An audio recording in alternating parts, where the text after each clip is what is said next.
Link to the Past is a classic tale of a hero rising to face a great evil. In the beautiful kingdom of Hyrule, there was once a great king who loved and protected his people.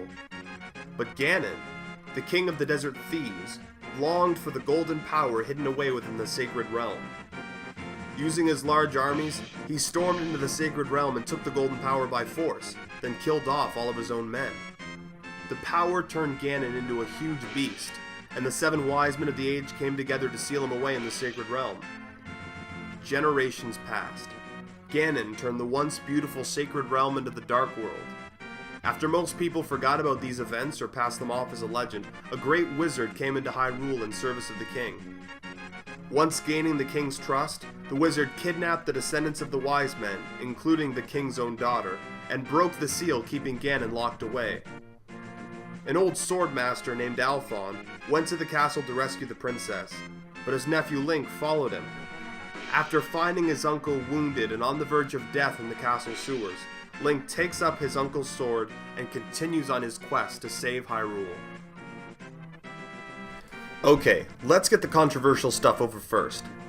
Link to the Past is my personal favorite Zelda game. Yes, that means I put it above even Ocarina of Time. I admit they're hard to compare, and Ocarina of Time is a 3D game while Link to the Past is a top-down 2D game.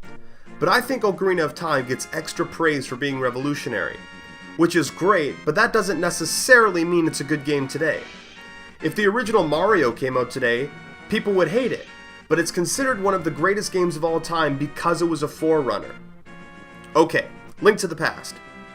Link to the Past has an open world, complex dungeons, some frustratingly difficult boss fights, and upgrades for items that you may not even find until your second or even third playthrough of the game.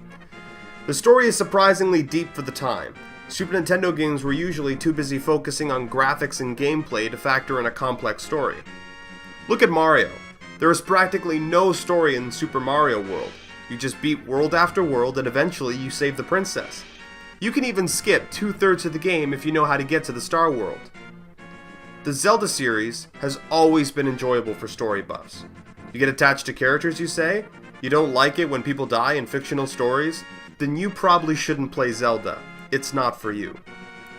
You play throughout the Hyrule Kingdom, collecting pendants and defeating monsters. Eventually, you find yourself in Ganon's kingdom, the former sacred realm now transformed into the desolate wasteland known as the Dark World. Link to the Past has 7 distinct areas in Hyrule Kingdom, and several more areas in the Dark World. In the Dark World, you go from dungeon to dungeon, freeing the descendants of the wise men so they can break the protective seal around Ganon's tower, allowing you to face him in a final showdown, obtain the golden power yourself, and ultimately restore the sacred realm to the beautiful world it once was. This Zelda game is timeless. It stands above other 2D games, and Nintendo proved last year that this formula still works today when they released A Link Between Worlds. If you want a solid game with great dungeon design, solid combat, dozens of items, and an epic story all rolled up in 16-bit goodness, then you want The Legend of Zelda: A Link to the Past.